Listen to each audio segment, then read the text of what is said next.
Students, last time हमने coefficients किए थे। आपको याद होगा कि हमारा लास्ट जो आर्टिकल था पिछले वाला वो ये था reflection and transmission of energy, और इसमें हमने एनर्जी कोएफिशिएंट्स किए थे जिसमें हमने पढ़ा था रिफ्लेक्शन एनर्जी कोएफिशिएंट और ट्रांसमिशन कोएफिशिएंट ऑफ एनर्जी। आज हम एक नया टॉपिक लेके चल रहे हैं, ये है इम्पीडेंस मैचिंग। एक्चुअल में हम चाहते हैं कि किसी तार में, जैसे स्ट्रिंग है, स्ट्रिंग में जहाँ कहीं जॉइंट है उसके थ्रू भी मैक्सिमम एनर्जी एक जगह से दूसरी जगह जाए। तो एक्चुअल में जब आप वेव भेजेंगे स्ट्रिंग में, आप प्रोपेगेशन करेंगे वेव का, तो एनर्जी ट्रांसमिट तो होगी, पर जॉइंट के ऊपर आकर यहाँ पर कॉम्बिनेशन है, वहाँ पर जाकर एनर्जी कुछ रिफ्लेक्ट हो जाएगी और कुछ ट्रांसमिट हो जाएगी। हम चाहते हैं कि जो ट्रांसमिशन है वो मैक्सिमम हो और जो वहाँ पे रिफ्लेक्शन है वो ना हो या मिनिमम हो। तो उसके लिए हमें ज़रूरत पड़ती है ये इम्पीडेंस मैचिंग की। तो यही हमने यहाँ पर लिखा है कि the maximum transfer of energy takes place across the junction of the two strings when the impedance values are same on both sides of the boundary। हम बाउंड्री की ही बात कर रहे हैं। This condition is called impedance matching। When two electric transmission cables are joined at a point, then for proper transmission of power Z1 must be equal to Z2। अब आप सोचेंगे यहाँ हमने इलेक्ट्रिक ट्रांसमिशन की बात कर दी, तो जो इलेक्ट्रिक ट्रांसमिशन है उसमें भी तो केबल्स जुड़ी होती हैं, और जहाँ पर वो दो केबल्स आपस में जोड़ लगाते हैं तो हमारे पास वहाँ पर यदि कैरेक्टरिस्टिक इम्पीडेंसेस दोनों की बराबर होंगी तो मैक्सिमम एनर्जी ट्रांसमिशन होगा। तो यही तो हम चाहते हैं और इसी करके हम ये सारा स्टडी कर रहे हैं, क्योंकि तारें चाहे आप इलेक्ट्रिकल वाइब्रेशंस के लिए लें चाहे अदर टाइप्स ऑफ वाइब्रेशंस के लिए लें, वेव्स के लिए, वो उनका बिहेवियर एक जैसा ही होता है, क्योंकि हमने पहले ही बताया कि ये जो कैरेक्टरिस्टिक इम्पीडेंसेस हैं ये फ्रीक्वेंसी के ऊपर डिपेंड नहीं करती। तो चाहे जैसी भी वेव हो उसके लिए एक जैसा बिहेवियर शो होगा। सो इसीलिए लिखा हमने कि if it is not so then transmission lines are of different impedance then the impedances are matched. Actually मान लो ये कंडीशन फुलफिल नहीं हुई, यानी Z1 is equal to Z2 नहीं है जब आपने तो तारों को ज्वाइन किया, तो उस केस में हम क्या करते हैं, हम एक ट्रिक इस्तेमाल करते हैं। तो हम उसमें क्या करते हैं, हम एक क्वार्टर वेवलेंथ स्टब इंट्रोड्यूस कर देते हैं। एक स्टब ले लेते हैं, एक छोटी तार कह लो आप ले लेते हैं, और वो दोनों के बीच में इंट्रोड्यूस कर देते हैं in between them such that impedance of the stub is given by this. और उसकी हम प्रूव कर सकते हैं इसको, और हमारे सिलेबस में नहीं है इतनी डिटेल्स, तो हम इसको नहीं कर रहे। तो देयरफॉर वो जो स्टब होगा, क्वार्टर वेवलेंथ का हिस्सा जो होगा, वो उसकी जो इम्पीडेंस होगी वो Z equal to Z1 Z2 इसका अंडर रूट होगी। अब आप देखो बाउंड्री कंडीशन से हमें पता है कि रिफ्लेक्शन कोएफिशिएंट ऑफ एनर्जी तो इसके बराबर होता था, आप याद करो, reflection coefficient of energy it is equal to Z1 minus Z2 over Z1 plus Z2 का होल स्क्वायर। और यदि Z1 इक्वल टू Z2 होता है देन रिफ्लेक्टेड एनर्जी इज 0।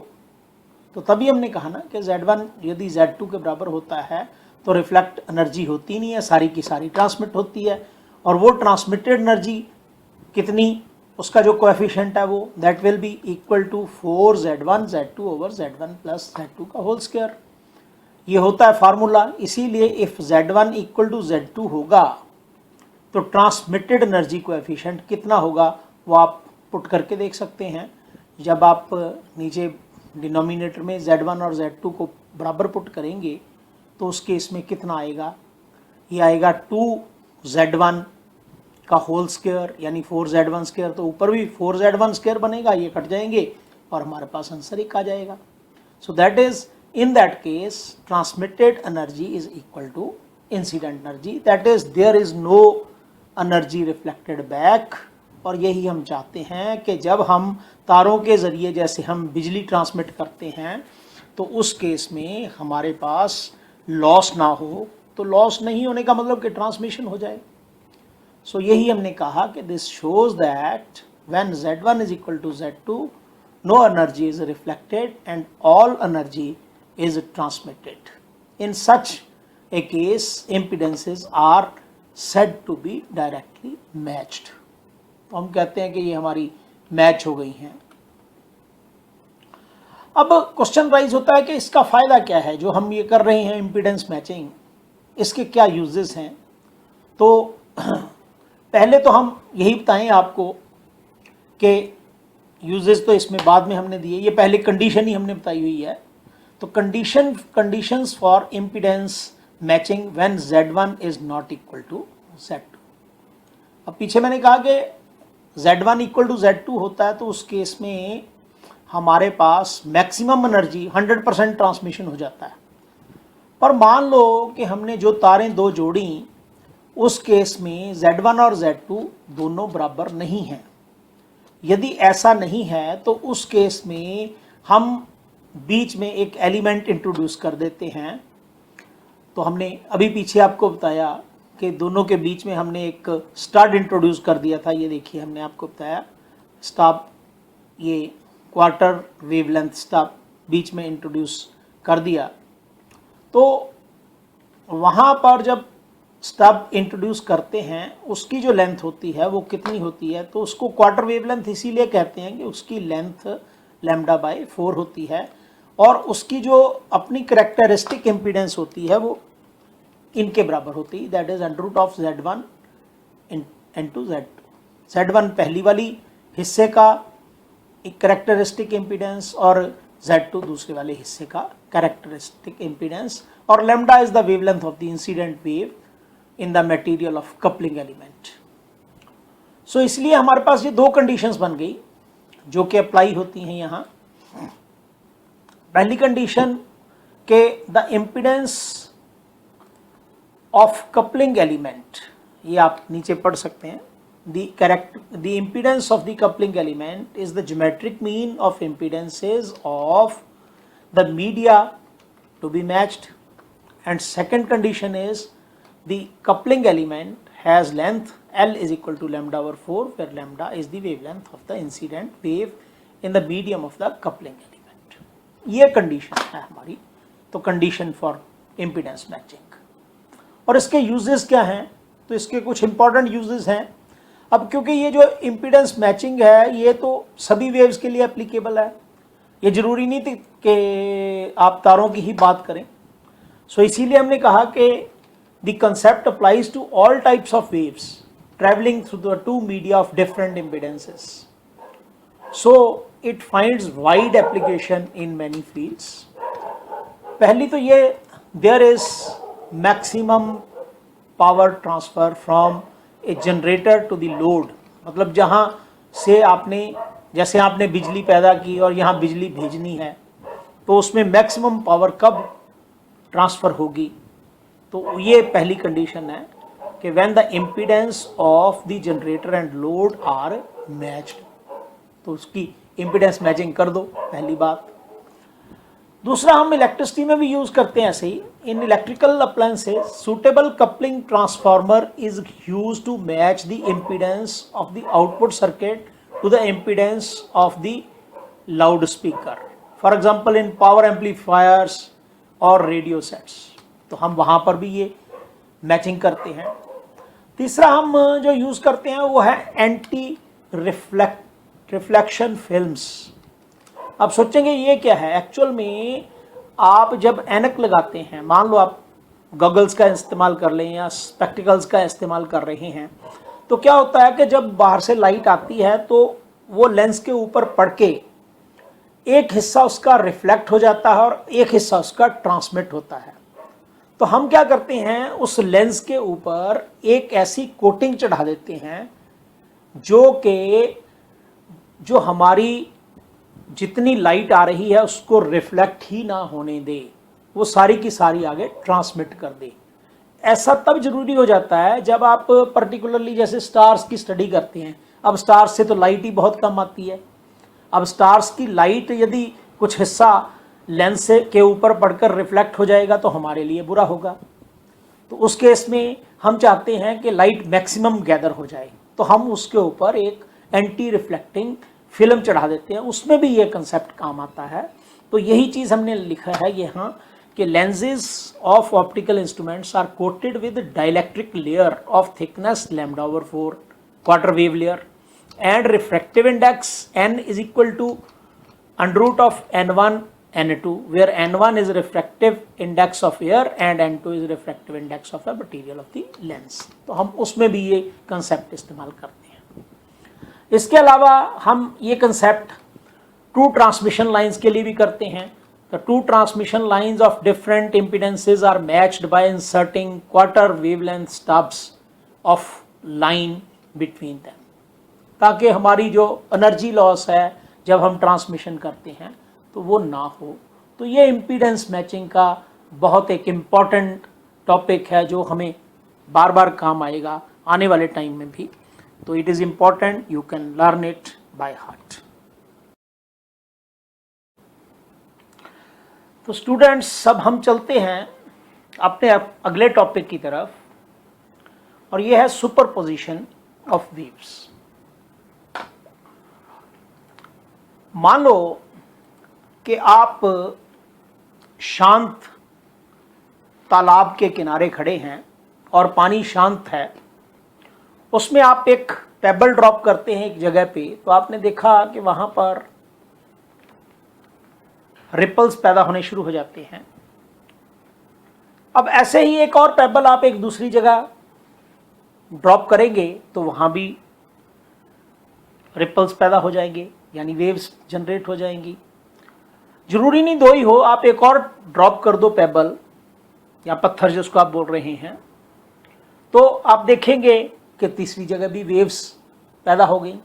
और यदि आप इन तीनों वेव्स को किसी एक जगह पे ऑब्जर्व करेंगे तो आप देखेंगे तीनों मिल के अपना नेट डिस्प्लेसमेंट जनरेट करेंगी। नेट डिस्प्लेसमेंट मतलब यदि उन तीनों के साझे पॉइंट में कोई एक, मान लो कागज़ सरफेस ऑफ वाटर के ऊपर पड़ा है, तो वो जो उसकी वाइब्रेशंस होंगी वो उन तीनों के कम्बिनेशन के रूप में आएंगी। तो ये जो होता है ना, this is due to a phenomena which is called superposition of waves. तो हमने यही यहाँ पर डेफिनेशन की है कि if a number of waves propagate at a point, we can not observe the individual waves there but the resultant displacement produced at that point. The superposition of waves may thus be stated as, तो ये हमारी definition बन गई यहाँ कि if a number of waves may be represented by y1, y2, y3 and so on, then the resultant wave is given by the vectorial sum of the displacements of these waves. तो इसीलिए आप लिख सकते हैं y is equal to y1 plus y2 plus y3 plus on. तो superposition के कारण कई सारे फिनोमेना होते हैं। सुपरपोजिशन के कारण हम स्टेशनरी वेव्स की स्टडी कर सकते हैं, इंटरफेरेंस की स्टडी कर सकते हैं, और इसके अलावा बीट्स का फिनोमेना भी इसकी मदद से हम स्टडी करते हैं सुपरपोजिशन ऑफ वेव्स के कारण। पर यहाँ पर हम स्टेशनरी वेव्स की बात करेंगे कि स्टेशनरी वेव्स क्या होती हैं। स्टेशनरी जैसे कि नाम ही हमें बता रहा है स्टेशनरी या स्टैंडिंग, इसका मतलब खड़ी हुई वेव्स। आप यदि एक स्ट्रिंग लें, स्ट्रिंग में आप वेव्स एक तरफ से भेजें तो वो दूसरे एंड से जो कि फिक्स्ड होता है वहाँ से रिफ्लेक्ट होकर वापस आती हैं, और जब ये दोनों इंसिडेंट वेव और रिफ्लेक्टेड वेव आपस में मिलती हैं तो वो सुपरपोज करती हैं, और सुपरपोज करने के बाद जो फिनोमेना करता है that is called standing waves. ये आपने +1 में भी पढ़ा हुआ है, तो इसीलिए मुझे उम्मीद है कि आपको इसके बारे में अवश्य ही पता होगा। तो यहाँ यही हम लिख रहे हैं कि when two travelling wave trains इसलिए कि चल रही हैं, of similar nature, that is either both transverse or both longitudinal, having same amplitude, frequency and wavelength, traveling in opposite directions with the same speed superpose. The resultant wave obtained is called a stationary wave or standing wave. तो standing waves, अब naturally है standing waves यदि longitudinal waves के कारण बनी तो उनका नाम रख देंगे हम लॉन्गिट्यूडनल स्टेशनरी वेव्स, और यदि वो हमारी ट्रांसवर्स वेव्स के कारण बनी तो हम उसका नाम रख देंगे transverse waves, transverse stationery waves. तो ये दो तरह की हमारे पास स्टैंडिंग वेव्स बनती हैं। तो हम बेसिकली ट्रांसवर्स स्टैंडिंग वेव्स की डिस्क्रिप्शन बताते हैं कि ग्राफिकली हम कैसे हम बना सकते हैं, तो उसको थोड़ा समझना पड़ेगा। तो मान लो कि हमारे पास दो वेव ट्रेन्स हैं, तो ये हमने graphical explanation of formation of stationary waves. तो consider two wave trains A and B having same frequency nu, wavelength lambda and amplitude R। कईयों ने एम्पलीट्यूड A लिया है तो A भी ले सकते हैं। तो let T is the time period of propagation of the wave and the two waves move in opposite direction. तो जब आपने स्टेशनरी वेव्स बनानी होती हैं तो नेचुरली है कि दोनों वेव्स अपोजिट डायरेक्शन में चलेंगी। अब एक इंसिडेंट वेव होगी, एक रिफ्लेक्टेड वेव होगी। तो शुरुआत में हम इसको दिखा रहे हैं कि let at t equal to 0 the waves are as a shown.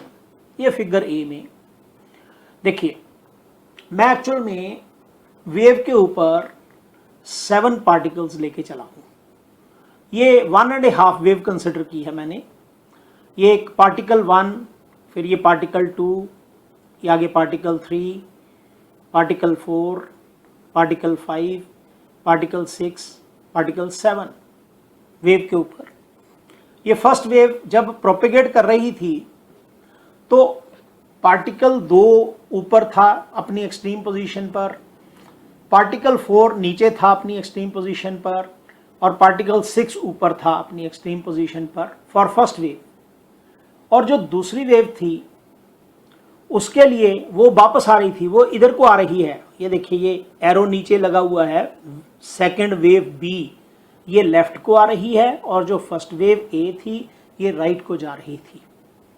है क्योंकि एक ही लाइन पे चल रही हैं, एक ही स्ट्रिंग के ऊपर हैं। तो एक ही स्ट्रिंग के ऊपर हैं, तो जब वेव, ये जो दूसरी वेव है वापस आ रही है, पहली वेव आगे जा रही है, तो जो हमारे पार्टिकल्स 1 हैं वो इस वेव के कारण ये मीन पोजीशन पे है, 2 पार्टिकल नीचे वाली एक्सट्रीम पे आ गया, 3 पार्टिकल मीन पोजीशन पे है, चौथे वाला पार्टिकल एक्सट्रीम पोजीशन पे आएगा, 5वें वाला पार्टिकल वैसे के वैसे ही रहा मीन पोजीशन पे, 6 वाला पार्टिकल लोअर एक्सट्रीम पे, और 7 वाला पार्टिकल द्वारा मीन पे। मतलब पहली वेव ने जो पार्टिकल्स को वाइब्रेट कराना है वो ऐसे कराना है, और दूसरी वेव ने जो पार्टिकल्स को वाइब्रेट कराना वो ऐसे कराना है। कब? When time t is equal to 0। अब इस केस में क्या हुआ कि जो इसकी पहले वाले वेव है उसका जो वाइब्रेशन है ऊपर को है, इसका नीचे को है, तो ये ऊपर देखेंगे उस ऊपर वाले की क्रेस्ट नीचे वाले की ट्रफ के ऊपर फॉल की, यहां पर ऊपर वाले की ट्रफ नीचे वाले की क्रेस्ट के ऊपर फॉल की, यहां पर ये क्रेस्ट ट्रफ के ऊपर फॉल की। तो इसका मतलब नेट रिजल्टेंट ऑफ पार्टिकल्स क्या हुआ, सबका रिजल्टेंट जीरो हो गया। इसीलिए जो रिजल्टेंट वेव बनी वो बिल्कुल एक स्ट्रेट लाइन बन गई। ये देखिए, ये हम दिखा रहे हैं आपको, 1 2 3 4 5 6 7 8 7 तक पार्टिकल सारे के सारे they are at their mean position. तो जब टाइम जीरो था तब ऐसे हमने किया। अब मान लो मैं टाइम t/4 की बात करता हूं, when the waves superpose the resultant wave, मैं स्ट्रेट लाइन ये बता दिया हुआ पहले ही। अब एट t = t/4, t/4 यानी 1/4 टाइम पीरियड। 1/4 टाइम पीरियड का मतलब है कि जो वेव है, अब कुल टोटल टाइम पीरियड t में एक वेवलेंथ आगे मूव करती है, तो इसका मतलब 1/4 टाइम में जो वेव मूव करेगी वो λ/4 मूव करेगी। तो यहाँ ये उल्टा लिखा गया, ट्रेवल थ्रू λ/4। अब जो वेव ए थी ये अपनी पिछली पोजीशन से λ/4 आगे चले जाएगी, और जो वेव बी थी वो अपनी पिछली पोजीशन से λ/2 राइट की तरफ आ जाएगी, सॉरी लेफ्ट की तरफ आ जाएगी। जो वेव ए है वो λ/4 राइट की तरफ चल गई, और जो वेव बी है वो λ/4 लेफ्ट की तरफ आ गई। तभी करके ये जो हमारे पार्टिकल्स का मोशन हुआ वो ऐसे हुआ, 1 एक्सट्रीम पे, 2 मीन पे, 3 ऊपर वाली एक्सट्रीम पे, 4 मीन पे, 5 नीचे वाली एक्सट्रीम पे, 6 मीन पे, 7 ऊपर वाली एक्सट्रीम पे। जबकि वेव बी के कारण जो वाइब्रेशंस होंगी वो आप देखें, 7th वाला पार्टिकल, मैं उल्टा ले चलता हूँ, 7th वाला पार्टिकल एक्सट्रीम पे, 6 वाला मीन पे, 5 वाला निचले वाली एक्सट्रीम पे, 4 वाला मीन पे, 3 वाला ऊपर वाली एक्सट्रीम पे, और 2 वाला मीन पे, 1 वाला निचले वाली एक्सट्रीम पे। आप यदि देखें वेव ए और वेव बी में, यहाँ पर जो क्रेस्ट हैं वो क्रेस्ट के ऊपर फॉल करती हैं, और ट्रफ जो है ट्रफ के ऊपर फॉल कर रही हैं, तो एम्पलीट्यूड बढ़ जाएगा। मैंने यहाँ दिखाया नहीं है पर अदरवाइज एम्पलीट्यूड बढ़ गया, इसीलिए नेट रिजल्टेंट वेव ऐसी बनेगी। ये देखिए, ये रिजल्टेंट वेव बनी, ये नीचे सबसे जो बताया हुआ है। तो इसका मतलब ये पहले वाला पार्टिकल निचली एक्सट्रीम पे आएगा, दूसरा मीन पे, तीसरा ऊपर वाली एक्सट्रीम पे, चौथे वाला मीन पे, 5वें वाला लोअर एक्सट्रीम पे, 6वें वाला मीन पे, 7th वाला अपर एक्सट्रीम पे। तो ये इस ढंग से हमारे पास हो जाएगा। पर ये था जब टाइम इक्वल टू था T/4। और यदि मैं टाइम लेता हूं T = T/2 यानी हाफ टाइम पीरियड, तो हाफ टाइम पीरियड में क्या होगा, बिगिनिंग से मतलब शुरुआत वाली पोजीशन से जो वेव ए होगी वो हाफ वेव आगे चलेगी। क्यों, आधा टाइम, पूरे टाइम T टाइम में पूरी वेव चलती है, तो आधे टाइम में आधी वेव आगे चले गई। तो इसीलिए यदि आप वेव ए को देखेंगे तो ये वेव ए नीचे से स्टार्ट हो गया इससे। आप शुरुआत वाली वेव के साथ कंपैरिजन करके देखो, शुरुआत में वेव ऊपर से स्टार्ट हो रही थी, अब ये क्योंकि आधा टाइम पीरियड गुजर चुका है तो अब ये हिस्सा यहाँ से होगा। ये एक पार्टिकल, ये 2 पार्टिकल नीचे वाइब्रेट करेगा, 3 फिर मीन पोजीशन पे, 4 एक्सट्रीम पे, 5 मीन पे, 6 निचले वाली एक्सट्रीम पे, 7 फिर मीन पे। जबकि जो दूसरे वाली वेव जो राइट से लेफ्ट की तरफ चल रही है, वेव बी, वो भी लैम्डा, उसका भी फर्क पड़ेगा, वो पीछे नीचे से चल रही थी, अब आधे टाइम पीरियड के बाद ये यहां से स्टार्ट ऊपर को होगी। ये देखिए, ये यानी कि 7 पार्टिकल मीन पे, 6 ऊपर वाली एक्सट्रीम पे, 5 मीन पे, 4 लोअर एक्सट्रीम पे, 3rd फिर मीन पे, सेकेंड अपर एक्सट्रीम पे 1, फिर मीन पे। अब यदि आप वेव ए और वेव बी का आपस में द्वारा सुपरपोजिशन देखेंगे तो आप देखेंगे एक्सट्रीम पोजीशंस मीन के साथ, एक्सट्रीम पोजीशन जो ए वेव की थी वो लोअर मतलब क्रेस्ट ट्रफ के ऊपर फॉल करनी शुरू हो गई। वेव ए की क्रेस्ट, सॉरी वेव ए की ट्रफ, वेव बी की क्रेस्ट। ऐसे ही यहाँ पर वेव ए की क्रेस्ट और वेव बी की ट्रफ, तो नेट रिजल्टेंट फिर 0 बन गया। तो इसलिए सारे के सारे पार्टिकल्स अपनी मीन पोजीशंस पे दिखा दिए हमने। तो resultant wave will again be a straight line. ये था जब आप टाइम t/2 की बात कर रहे थे। और जब टाइम आएगा 3t/4, तो एट टाइम 3t/4 के ऊपर जो वेव ए होगी वो 3λ/4 मूव कर जाएगी आगे को, बिगिनिंग वाली पोजीशन से ये चलेगी राइट की तरफ। और जो वेव बी है वो राइट से लेफ्ट की तरफ आएगी, वो 3λ/4 टुवर्ड्स लेफ्ट चल पड़ेगी। तो हम इसको इस ढंग से दिखा सकते हैं। ये देखिए, ये वाला आप देख रहे हैं, ये बिल्कुल ऐसे ही। अब आप देख रहे हैं डेढ़ वेव आगे चले गई हुई है स्टार्टिंग से। 3 कह गया मैं, मतलब पौनी वेव। पौनी का मतलब 3/4λ आगे चले गई हुई वेव। ऐसे ही ये वाली जो वेव बी थी ये लेफ्ट से राइट को आनी थी, सॉरी राइट से लेफ्ट की ओर आनी थी, तो ये भी ये नीचे से स्टार्ट हुई है ऐसे। तो अब जब आप देखेंगे इन दोनों का रिजल्टेंट, वेव ए का और वेव बी का, तो आप देखेंगे यहाँ भी क्रेस्ट के ऊपर, ट्रफ के ऊपर फॉल कर रही है और रिजल्टेंट ऐसे आ जाएगा। ये देखिए। और यदि आप कंप्लीट टाइम पीरियड के बाद देखेंगे, कंप्लीट टाइम पीरियड मतलब कैपिटल टी के बाद, तो पूरी की पूरी वेव आगे चले गई। और पूरी की पूरी वेव आगे जाने का मतलब कि ये पुराने वाला ही सिस्टम आ गया जो शुरुआती सिस्टम था, यानी ये वाला ऐसे। ये देखिए यहाँ फिगर ई में मैंने आपको बताया हुआ है, यहाँ फिगर डी में जब था टाइम पीरियड हम बात कर रहे थे, ये देखिए 3t/4 की, तो उस केस में इतनी वेव ये वाली हिस्सा था, ये वाला लेफ्ट। और जब कंप्लीट टाइम हो गया तो उस केस में द्वारा पुरानी वाली वेव बन गई। तो इसलिए इस केस में भी यहाँ पर रिजल्टेंट बिल्कुल फ्लैटन हो जाएगा।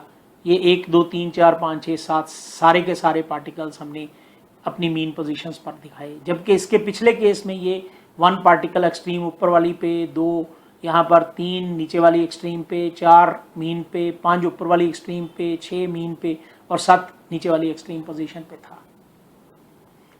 तो आप देख रहे हैं, अब मैं सारी फिगर्स एक एक करके आपको दिखाता हूं। यहां ये देखो, ये शुरुआत में रिजल्टेंट वेव में देखें तो रिजल्टेंट वेव में कोई हिलचुल नहीं थी, इसका मतलब कोई मूवमेंट नहीं हुई। यदि t/4 पे देखूंगा तो आप देखेंगे रिजल्टेंट वेव है ये वाली, ये नीचे से ऊपर ऐसे ऐसे हो रही है। ठीक है, आप देख रहे हैं कि 2 पार्टिकल, 4 पार्टिकल, 6 पार्टिकल ये नहीं मूव कर रहे। अब इसके अगले स्टेप में देखेंगे तो फिर मूवमेंट 0 हो गई हुई है, ये देखिए।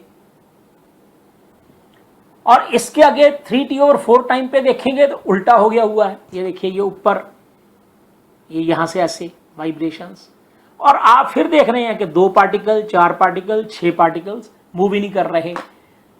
अदरवाइज इसमें फिर ये सारे के सारे मीन पोजीशंस पे हैं।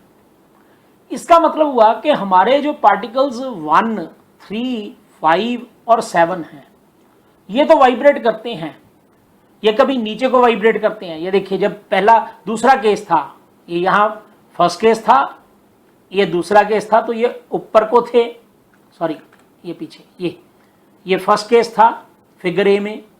फिगर बी में ये नीचे को वाइब्रेट कर रहे थे, एक नीचे को था, 3 ऊपर को था, 5 नीचे को था, 7 ऊपर को था। रिजल्टेंट वेव के केस में देखें आप, उसके अगले केस में फिर ये सारे के सारे रेस्ट पे रहे, ये सारे के सारे मीन पोजीशन पे थे।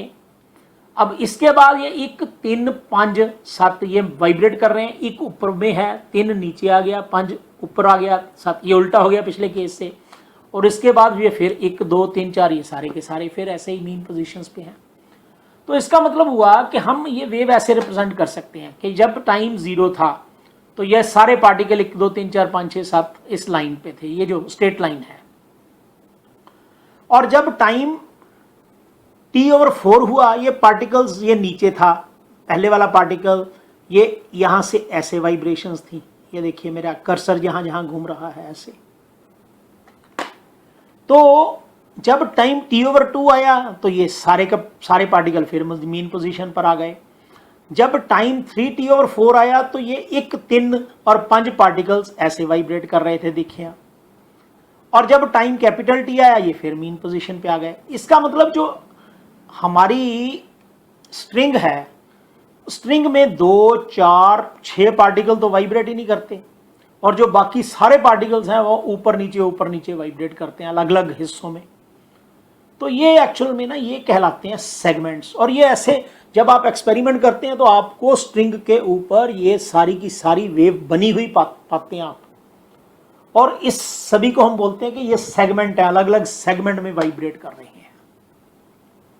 तो ये जो वेव है ना इसको हम बोलते हैं स्टैंडिंग वेव या स्टेशनरी वेव। तो यही हमने यहां पर लिखा है कि the positions of the particles marked as 2 4 6 are permanently at rest and are called nodes. The node is a point where amplitude is 0 and strain is maximum, whereas the position of particles 1 3 5 7 which vibrate with maximum amplitude are called antinodes। ये आपने पढ़ा हुआ है, nodes के ऊपर 0 amplitude और antinode के ऊपर मैक्सिमम एम्पलीट्यूड होता है। सो ये जो वेव है in figure 7, this wave is called our stationary waves. और इन्हीं की ये जो स्टेशनरी वेव्स ऐसे बनती हैं, इन्हीं की हमने आने वाले टाइम में मैथमेटिकल स्टडी देखनी है, और हम इसमें नॉर्मल मोड्स ऑफ वाइब्रेशंस की बात करेंगे। तो अब तब तक आप इसको अच्छी तरह से समझो, और यदि कोई प्रॉब्लम आती है तो आप पूछ सकते हैं।